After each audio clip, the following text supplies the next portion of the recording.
Karen hurle sur une femme trans dans la file, puis Oprah lui donne une leçon.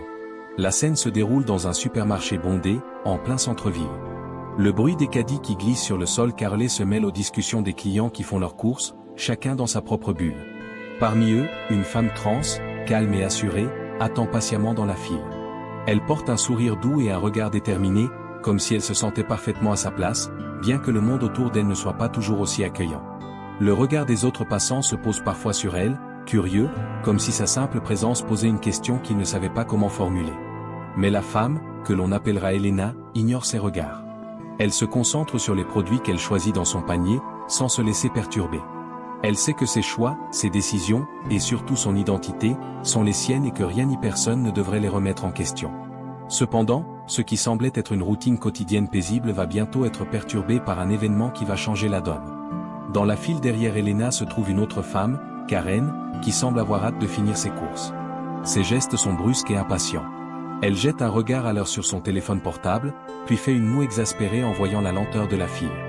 Mais ce qui attire surtout l'attention d'Elena, c'est la colère palpable qui émane de Karen. Chaque mouvement de Karen semble trahi par une irritation grandissante. Au bout de quelques minutes, l'atmosphère dans la file se tend légèrement. Elena commence à entendre des murmures venant de la direction de Karen. Des murmures qu'elle reconnaît immédiatement, des mots qu'elle a souvent entendus, mais qui, à chaque fois, font naître en elle une vague de frustration et de tristesse. « Regardez-moi cette chose », dit Karen d'une voix assez forte pour qu'Elena l'entende. Les mots sont durs, empreints de mépris. Elena se fige, le regard toujours fixé sur les produits devant elle, mais son cœur commence à battre plus vite. Elle entend clairement la suite de l'attaque verbale. Karen continue, « C'est pas possible, ces gens-là pensent qu'ils peuvent se transformer comme ça, jouer avec la nature. Ça ne m'étonnerait pas qu'ils nous fassent tous devenir comme eux, un jour. » Les mots frappent comme un coup de poing dans l'estomac. Elena ferme les yeux pendant une fraction de seconde, essayant de respirer profondément. Mais elle ne peut pas ignorer l'agression verbale qui la frappe de plein fouet. Elle n'a pas demandé à être là, elle n'a pas demandé à être l'objet de la haine d'une inconnue. Pourtant, cela n'empêche pas Karen de continuer à parler, comme si elle avait le droit de juger une personne qu'elle ne connaît même pas. Les murmures se transforment rapidement en insultes ouvertes. Elena entend des mots comme anormal, dégueulasse, dérangeante. Le ridicule de la situation frappe Elena plus que la violence des paroles. Elle avait espéré que la société évoluerait, que ses attitudes archaïques deviendraient obsolètes. Mais visiblement, Karen en est la preuve vivante que ce n'est pas le cas. Elena garde le calme malgré tout. Elle sent la rage monter en elle, mais elle prend une grande inspiration, cherchant à se maîtriser. Elle ne veut pas céder à l'instinct de réagir impulsivement, même si chaque insulte écorche son âme. Elle se dit que, peut-être, il est possible de transformer ce moment de haine en quelque chose de positif, quelque chose qui pourrait aider à faire changer d'avis cette personne fermée, ignorant son propre privilège. Mais juste au moment où Elena s'apprête à répondre calmement, Karen explose. D'un geste brusque, elle pousse son caddie vers l'avant, frappant légèrement celui d'Elena. « Tu sais, tu me dégoûtes. C'est pas normal ce que tu fais, pourquoi tu ne peux pas juste rester tranquille chez toi ?» La violence du mot dégoût, qui tombe comme une sentence, secoue Elena. Elle sent les larmes monter, mais elle se force à les retenir. La dernière chose qu'elle veut, c'est montrer de la faiblesse face à cette femme. Le regard des autres clients dans la file commence à s'attarder sur la scène. Quelques murmures se font entendre, des yeux se tournent, mais personne n'ose intervenir. Certains, gênés, détournent le regard, tandis que d'autres semblent carrément soutenir Karen, comme si cette attaque était justifiée. Elena ne sait plus quoi faire. Elle se tourne alors légèrement pour regarder Karen, ses yeux remplis de tristesse. Mais avant qu'elle n'ait le temps de dire un mot, une voix autoritaire s'élève, interrompant l'échange. « C'est suffisant. » La foule se tait immédiatement, et tous les regards se tournent vers l'entrée du supermarché. C'est Oprah Winfrey, qui fait son entrée dans la scène. La femme emblématique, l'icône de l'empathie et du leadership, vient de sortir de l'ombre et s'approche calmement des deux femmes. Un silence respectueux envahit le lieu. Les regards de tous les clients se tournent maintenant vers Oprah. Son aura et son calme apaisent l'atmosphère électrique. Elle se dirige directement vers Karen, son regard fixé sur elle avec une intensité qu'aucun mot ne pourrait égaler. « Je suis désolé, mais tu crois vraiment qu'une telle attitude te mène quelque part ?» dit Oprah d'une voix calme, mais ferme. Il n'y a aucune trace de colère dans ses paroles, seulement une inquiétude sincère. Karen, prise au dépourvu, se fige. Elle n'était clairement pas préparée à cette rencontre. Pour un instant, elle semble perdre ses mots. Oprah tourne son regard vers Elena, un sourire rassurant se dessinant sur ses lèvres. « Et toi, ma chère, comment vas-tu ?» Elena est surprise, mais la chaleur et l'humanité dans le regard d'Oprah lui apportent un soulagement immédiat. Elle se sent respectée, vue, entendue. Un sentiment de validation l'envahit, et la colère qu'elle ressentait commence à se dissiper. Oprah continue, tu sais, parfois, il est difficile de comprendre ce que l'on ne connaît pas. Mais cela ne justifie pas la haine, ni l'intolérance. Elle se tourne alors à nouveau vers Karen, son regard désormais plus perçant. Karen, pourquoi te sens-tu le droit de juger quelqu'un qui ne te fait aucun mal? Pourquoi est-ce que ce que quelqu'un d'autre vit te dérange tant? Les paroles d'Oprah flottent dans l'air, lourdes de sens, comme une cloche qui résonne profondément dans l'esprit de chaque personne présente. Il y a un instant de silence, un calme étrange et presque tangible. Karen se mord la lèvre inférieure, son visage se crispe sous la pression, mais elle ne répond pas tout de suite. Le regard pénétrant d'Oprah semble la forcer à réfléchir, à remettre en question les bases mêmes de ses convictions. La foule, qui jusque-là avait été témoin silencieux de la confrontation, se fait plus discrète. Ils attendent tous que Karen réponde, mais ce n'est pas une réponse que tout le monde attend. Non, c'est un changement, un éveil, une transformation qui semble se profiler dans l'air. Karen commence à parler, mais sa voix tremble. Je ne sais pas pourquoi ça me dérange. C'est juste, ça n'a pas de sens, tout ça. Ces mots sont hésitants, comme si elle était sur le point de remettre en question une partie importante de sa vie. Mais au lieu d'un éclat de colère ou d'agression, il y a une vulnérabilité qu'on n'aurait jamais imaginée chez elle quelques minutes auparavant. Oprah ne la coupe pas, elle attend, bienveillante, offrant à Karen l'espace pour se dévoiler. Cela crée une dynamique fascinante, où Karen se sent à la fois accusée et soutenue en même temps. Ce n'est pas une confrontation violente, mais une invitation à la réflexion. Oprah l'accompagne dans son cheminement mental. Tu sais, Karen, ce qui te dérange ici, ce n'est pas Elena. Oprah pose ses mains sur ses hanches, son regard tranquille mais ferme. Ce qui te dérange, c'est le fait que tu vois quelque chose de différent, quelque chose que tu ne comprends pas. Mais au lieu de chercher à comprendre, tu réagis par la peur. Karen fait une pause. Ses yeux s'ouvrent légèrement plus grands, comme si Oprah venait de faire tomber un voile devant ses yeux. Un sentiment de doute intérieur s'installe, comme si Karen remettait en question son propre raisonnement. Peut-être que tu as raison, murmure-t-elle, la tête baissée. Elle semble perdue, mais dans une manière qui suggère qu'elle commence à toucher du doigt quelque chose de plus profond que sa simple colère. Oprah se tourne alors vers Elena. Son sourire est chaleureux et accueillant, contrastant totalement avec la situation tendue qui a précédé. Et toi, Elena, comment te sens-tu en ce moment? Elena, encore un peu sous le choc de l'intervention, trouve la force de répondre, sa voix douce mais assurée. Je me sens comprise. Elle fait une pause, le regard brillant d'émotion. C'est tout ce que j'ai toujours voulu. Que les gens m'écoutent, sans jugement. Oprah hoche la tête, ses yeux remplis de compassion. C'est exactement ce que tu mérites. Personne ne devrait être jugé pour sa vérité, pour qui il ou elle est. Elle se tourne à nouveau vers Karen. Et toi, Karen, penses-tu que tu pourrais faire un effort pour écouter les autres avant de les juger? Karen, toujours abattue, semble prise dans un tourbillon intérieur. Elle se mord la lèvre, ses mains tremblent légèrement. Mais pour la première fois, elle ne répond pas par la colère. Au lieu de cela, elle regarde Elena, puis Oprah, comme si elle était en train de comprendre quelque chose qu'elle avait toujours ignoré. Un silence lourd s'installe. Ce n'est pas un silence de gêne, mais de transformation. Karen regarde Elena, ses yeux cherchant des réponses, mais aussi des indices sur ce qu'elle devrait faire maintenant. Elena, bien que blessée par les paroles de Karen, ne lui en veut pas. Son regard est empreint de compréhension, comme si elle savait qu'aucun changement n'était possible sans un premier pas de la part de Karen. Puis, enfin, Karen ouvre la bouche. Je suis désolée, Elena. La voix de Karen est faible, mais sincère. Je ne voulais pas te faire de mal. Je ne savais pas à quel point mes mots pouvaient être blessants. Le public autour d'eux semble retenir son souffle. C'est un moment clé, un instant où la transformation de Karen devient tangible. La foule attend la réaction d'Elena, elle est le témoin de ce changement en temps réel. Elena regarde Karen dans les yeux, sa réponse calme et mesurée. Je sais que tu ne savais pas, dit-elle doucement. C'est ça le problème, parfois. Les gens ne savent pas. Mais ils peuvent apprendre. Elle sourit légèrement, un sourire de bienveillance et de pardon. Et tu viens de faire un grand pas. Oprah sourit, voyant le chemin parcouru par Karen. C'est ça, Karen.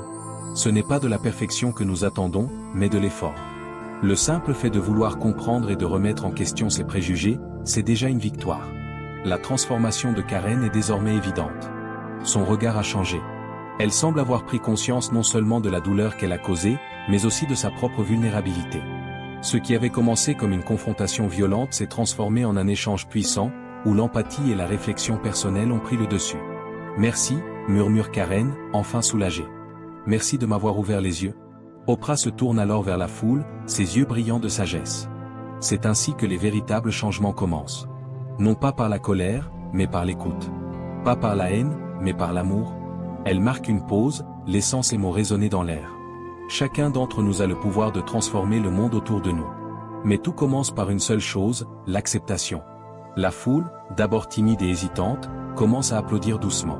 Peu à peu, l'applaudissement devient plus fort, plus fervent. Ce n'est pas seulement pour Elena, mais pour la leçon que tout le monde vient de recevoir. Une leçon d'humanité, d'acceptation, et de la force de l'amour sur la peur et la haine. Le silence qui suit les applaudissements est lourd, presque magique. Le magasin, qui semblait être un simple lieu de passage, se transforme en un espace sacré, où la haine a été remplacée par la compréhension et la solidarité. Karen, qui se tenait auparavant avec un air défensif et hautain, se sent désormais toute petite. Elle regarde autour d'elle, presque surprise par la bienveillance qui l'entoure, et surtout par la manière dont Elena l'a accueillie. Elle se rend compte que ses actes ont des conséquences, et que les mots, surtout, peuvent avoir un poids bien plus lourd qu'elle ne l'avait imaginé. Mais quelque chose d'encore plus puissant se produit. Karen commence à changer, non seulement pour Elena, mais pour elle-même. Cette expérience est un moment charnière dans sa vie, un instant où elle se réveille enfin aux réalités du monde qui l'entoure, un monde où les différences ne sont pas des menaces, mais des opportunités d'enrichissement. Elle se tourne vers Elena, un léger sourire timide aux lèvres. Tu sais, je ne sais pas par où commencer. Je n'avais aucune idée de ce que je venais de faire. Je suis vraiment désolé. Elena, toujours calme, lui adresse un sourire sincère. Tu as déjà fait un grand pas, Karen. Ce n'est pas facile d'admettre ses erreurs. Mais c'est ce qui compte le plus. Elle fait une pause, ses yeux brillants de compréhension. Nous avons tous nos préjugés, mais l'important, c'est de pouvoir les remettre en question. Et c'est exactement ce que tu viens de faire. Les paroles d'Elena ne sont pas seulement un réconfort. Elles sont une invitation à grandir, une invitation à l'acceptation mutuelle. Le changement n'est jamais instantané, et les répercussions de cette rencontre ne se feront probablement pas sentir du jour au lendemain. Mais dans cette petite scène, une graine a été plantée. Oprah observe le tout en silence, un sourire satisfait sur ses lèvres. Elle savait que ce moment marquerait un tournant non seulement dans la vie de Karen, mais aussi dans la manière dont les autres autour d'eux percevraient la compréhension des différences. Oprah se tourne alors vers la foule, et sa voix, toujours douce mais pleine d'autorité, résonne dans l'air. Je vous demande à tous un instant de réflexion. Pourquoi est-ce que nous avons peur de ce que nous ne comprenons pas? Pourquoi est-ce que la différence nous fait parfois réagir par l'hostilité? Nous vivons dans un monde où il est si facile de s'enfermer dans des jugements hâtifs. Mais, mes chers amis, la véritable force réside dans l'ouverture d'esprit, dans la capacité à écouter et à comprendre ceux qui nous sont différents. Elle s'arrête pour laisser ses mots imprégner la salle. Puis, après un moment, elle poursuit. Elena, tu es un exemple. Pas seulement pour Karen, mais pour nous tous. Tu as pris un moment de douleur et tu l'as transformé en un moment d'enseignement. Et Karen, toi aussi, tu as montré aujourd'hui qu'il est possible de se remettre en question et de grandir. Cela, mes amis, c'est ce qui peut changer le monde. La foule éclate de nouveau en applaudissements, cette fois plus fort et plus enthousiaste qu'auparavant. Mais il ne s'agit pas simplement d'un applaudissement pour l'intervention d'Oprah ou même pour la réconciliation entre Elena et Karen. Il s'agit d'un applaudissement collectif pour un changement plus grand, un changement qui commence par une petite interaction mais qui peut se propager à une échelle bien plus large. La scène se termine sur une note de solidarité collective. Le regard des gens dans la file d'attente a changé. Au départ, ils avaient été spectateurs d'un affrontement. Maintenant, ils sont témoins d'une transformation profonde, non seulement entre deux individus, mais aussi dans la manière dont ils perçoivent le monde. Les gens commencent à échanger des regards complices, des sourires sincères. Il n'y a plus de tension, seulement une vague de compréhension qui traverse la pièce. Karen, les épaules plus détendues, se tourne vers Elena. Merci, vraiment. Je n'aurais jamais pensé que ce genre de situation pouvait m'apprendre quelque chose. Mais tu m'as montré que nous avons tous quelque chose à apprendre les uns des autres. Elena lui sourit, un sourire plein de bienveillance. C'est ça, Karen. Nous avons tous des leçons à donner et à recevoir. Et tu viens de m'offrir la plus belle leçon. Ils échangent un dernier sourire, puis se dirigent vers la caisse, leurs pas légers, leurs cœurs allégés par le pouvoir de la réconciliation. Oprah, voyant que la situation est résolue, s'éloigne doucement du supermarché, son visage toujours marqué par la sagesse. Mais elle sait que ce n'est pas la fin de l'histoire, c'est juste le début. Le début d'un changement collectif point dans sa tête, elle se dit qu'elle a accompli ce qu'elle voulait faire aujourd'hui. Non seulement inspirer deux individus, mais aussi inspirer une communauté entière à ouvrir son cœur et à remettre en question ses jugements. À la fin de cette journée, la ville ne sera plus jamais la même. Des rumeurs commencent à se répandre sur l'incident au supermarché, et peu à peu, les habitants commencent à réfléchir aux changements nécessaires dans leur manière de voir les autres, notamment les personnes transgenres et les minorités en général. La réflexion qui a commencé dans ce supermarché s'étend, un petit pas après l'autre, vers un changement plus grand.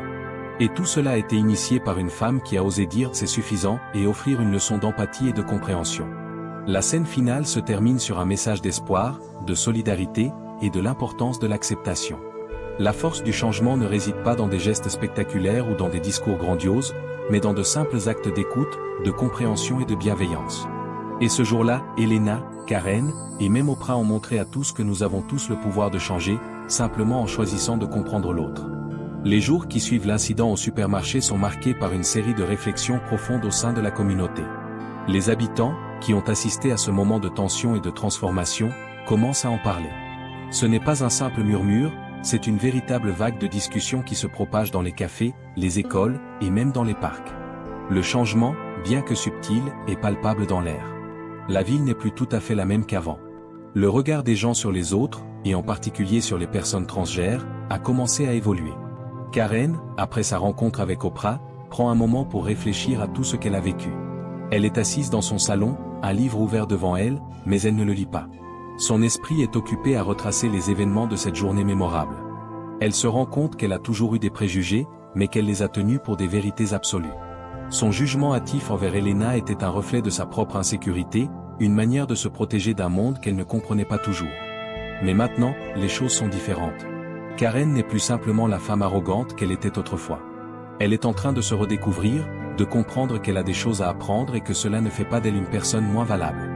Elle se souvient des paroles d'Oprah, le simple fait de vouloir comprendre et de remettre en question ses préjugés, c'est déjà une victoire. Karen a pris cette leçon à cœur. Elle ferme les yeux, puis un léger sourire se dessine sur ses lèvres. Elle pense à Elena, à sa réaction calme, mais aussi à l'ouverture d'esprit que cela a exigé d'elle. Ce n'est pas facile de remettre en question des croyances qui ont été forgées pendant des années, mais c'est nécessaire pour grandir. Et à cet instant, Karen comprend que ce processus n'est pas seulement personnel. C'est un chemin collectif, un chemin que chaque membre de cette ville doit parcourir. Un chemin d'acceptation, de compréhension et de respect mutuel. Karen se lève, décide d'aller rendre visite à Elena, pour lui dire à quel point elle a été influencée par leur rencontre. Elle a hâte de lui parler, non seulement pour lui présenter ses excuses de manière plus profonde, mais aussi pour lui faire comprendre que ce moment a changé sa perspective sur la vie. Elle s'habille rapidement et quitte sa maison, le cœur battant plus fort que d'habitude. Elena, quant à elle, vit les jours qui suivent avec un sentiment étrange de paix. Bien que ce genre de confrontation n'ait jamais été facile pour elle, elle réalise à quel point il est libérateur d'être entendue. Cette fois, elle n'a pas eu à se défendre ou à se justifier.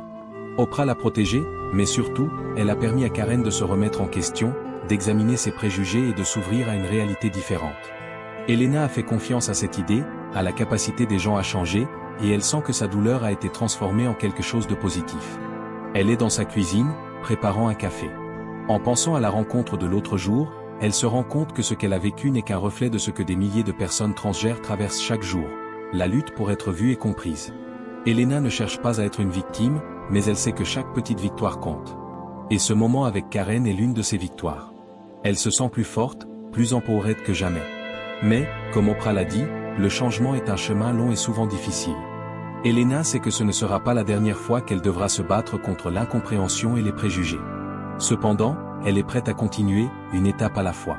Elle pense à son avenir avec optimisme, car elle sait que la force de l'amour et de l'empathie peut tout transformer. Le lendemain matin, dans la petite ville, la nouvelle de l'incident au supermarché commence à faire le tour. Le café local est l'endroit idéal pour les discussions de quartier, et aujourd'hui, il est animé. Les habitants échangent des opinions sur ce qui s'est passé, mais d'une manière étonnamment respectueuse. Bien que certaines personnes aient été choquées par l'intervention d'Oprah, beaucoup d'autres sont d'accord avec les principes qu'elle a exprimés. Ils se rendent compte que la société a un problème de préjugés, et que cela doit changer. David, un homme de la cinquantaine, est particulièrement touché par la scène qu'il a observée. Il est assis à une table, une tasse de café à la main, mais son esprit est ailleurs. David a toujours cru que les gens, dans leur diversité, doivent se respecter, mais ce qu'il a vu au supermarché a réaffirmé ses convictions. Il n'avait jamais vu Oprah de près, mais ses paroles résonnent encore en lui. Il pense à sa fille, Sarah, qui a récemment commencé à vivre sa vie de manière plus ouverte, sans cacher sa véritable identité. Il comprend maintenant à quel point les gens comme Elena ont besoin de soutien pour être eux-mêmes, sans crainte de jugement. David prend une décision. Il va parler à sa fille de ce qu'il a vu. Il va ouvrir son cœur davantage. Il va soutenir Sarah dans son propre cheminement. David est rejoint par Marie, une amie de longue date, qui s'assoit en face de lui. Elle remarque l'expression sérieuse sur son visage et le regarde attentivement. « Tu sembles pensif ce matin, David. Qu'est-ce qui se passe ?» David hésite un instant avant de répondre. « J'ai vu quelque chose au supermarché l'autre jour. » Oprah, elle a vraiment fait réfléchir tout le monde. Mais ce n'est pas juste ce qu'elle a dit, c'est ce qu'elle a fait. Elle a montré que nous avons tous des préjugés, même quand nous pensons ne pas en avoir. Et ça m'a fait penser à ma fille. À Sarah. Marie hoche la tête, comprend immédiatement de quoi il parle. Tu veux dire, tu veux lui montrer que tu la soutiens? David acquiesce lentement. Oui. Et je crois qu'il est temps de le dire à haute voix. Sarah mérite de savoir que je l'accepte telle qu'elle est. Je veux être là pour elle, sans réserve. Marie sourit doucement. Tu sais, David, c'est ce genre de choses qui changent une communauté. Quand quelqu'un fait le premier pas, tout le monde suit. David sourit en retour, ses yeux brillants d'émotion. Il se rend compte que ce petit changement dans sa propre vie, ce petit geste d'acceptation, peut avoir un impact énorme. C'est ainsi que le changement commence, dans les petites choses du quotidien. Il décide qu'il va appeler Sarah aujourd'hui même. Il va lui dire qu'il l'aime, telle qu'elle est. Les jours suivants, l'atmosphère dans la ville semble légèrement différente, presque imperceptible, mais palpable. Le rappel constant de l'incident au supermarché se fait sentir à chaque coin de rue. La réflexion collective est bien entamée, et des conversations qui auraient autrefois été considérées comme tabous ou inconfortables se déroulent désormais ouvertement. Les gens commencent à parler de plus en plus des questions de diversité, de respect et d'égalité. Karen, bien qu'elle ait pris un grand pas en avant, est encore dans un état d'introspection. Elle sait que ce qu'elle a fait ce jour-là n'est que le début d'un long voyage. Elle doit maintenant rencontrer ses peurs, ses préjugés, et les confronter directement. Karen sait que si elle veut vraiment changer, elle doit commencer à agir de manière cohérente avec ce qu'elle a appris. Un matin, alors qu'elle prend son café sur son balcon, elle remarque un groupe de personnes se rassemblant autour de l'église locale. Curieuse, elle se dirige vers la fenêtre pour mieux voir. Là, elle aperçoit un panneau sur lequel est inscrit « Table ronde sur la diversité et l'inclusion, venez partager vos expériences ». Un frisson de nerfs traverse son corps. Cela la touche personnellement, et elle sait que ce groupe, bien que modeste, pourrait devenir un point de départ important pour les discussions qu'elle veut encourager. Karen décide d'y assister. Elle se rend à l'église, un peu nerveuse, mais résolue. En arrivant, elle remarque immédiatement que ce n'est pas simplement une conférence ou un événement ordinaire. Il y a quelque chose de spontané et d'honnête dans l'air. Les gens sont assis en cercle, partageant leurs histoires, leurs expériences, leurs luttes. Il n'y a pas de jugement ici. Karen s'assoit discrètement, en écoutant d'abord, avant de décider de partager à son tour. Son cœur bat fort, mais elle se sent prête. Un homme dans le cercle, un peu plus âgé, partage son expérience en tant que père d'un enfant transgenre. Il raconte ses difficultés à comprendre ce que traversait son enfant et comment il a appris à s'éduquer lui-même pour mieux le soutenir. Il parle avec émotion, mais aussi avec fierté. Au début, j'avais peur, dit-il, peur de ce que les autres penseraient, peur de ne pas être à la hauteur. Mais j'ai compris qu'il ne s'agit pas de ce que les autres pensent. Il s'agit de ce que j'apprends à aimer et à accepter. Karen, touchée par son témoignage, sent ses propres murs tomber. Elle se rend compte que la peur n'est qu'une illusion, une barrière qu'elle s'est imposée pendant trop longtemps. Elle se relève, prend une profonde inspiration, et commence à parler. Je ne sais pas vraiment comment commencer, dit-elle, sa voix hésitante. J'ai agi de manière horrible il y a quelques jours, et je ne savais même pas ce que je faisais. Mais je veux changer. Je veux comprendre. Parce que je pense que j'ai été aveugle, et j'ai besoin de voir les autres pour ce qu'ils sont vraiment. Elle marque une pause, jetant un coup d'œil autour de la pièce. Je suis désolé pour ce que j'ai fait à Elena, mais je sais maintenant que c'est un chemin sur lequel je dois continuer. Je veux être une meilleure personne. Le groupe la regarde avec bienveillance. Aucune critique, seulement une acceptation immédiate. Un silence se fait, puis une femme dans le cercle, la trentaine, prend la parole. Karen, tu fais déjà un pas énorme en étant ici. Et ce que tu partages aujourd'hui montre déjà que tu veux apprendre. C'est un pas dans la bonne direction. On est tous là pour grandir ensemble. Karen sourit légèrement, reconnaissante de la chaleur de l'accueil. Elle comprend maintenant que ce processus de guérison et de changement est non seulement personnel, mais collectif. Ce n'est pas à propos de la perfection, mais de l'engagement à progresser, à ouvrir son cœur, et à accepter les autres tels qu'ils sont. Le cercle continue à partager, et Karen écoute attentivement. Elle entend parler de la difficulté de trouver un emploi en étant transgenre, de la souffrance que beaucoup de jeunes ressentent en se battant contre l'incompréhension de leur famille, des histoires de micro-agressions quotidiennes auxquelles beaucoup sont confrontés. Chaque témoignage est un rappel brutal des défis que ces individus doivent surmonter simplement pour être eux-mêmes dans un monde souvent cruel. Mais chaque histoire est aussi un témoignage de résilience, de force et de détermination. Ces personnes ne se laissent pas écraser par la haine ou l'ignorance. Elles choisissent de se tenir debout, de s'exprimer, de se soutenir mutuellement. Et Karen, dans son cœur, sent que c'est ce qu'elle veut faire à partir de maintenant. Elle veut aider à briser les chaînes de l'intolérance, à créer un espace où chaque personne se sent vue et entendue.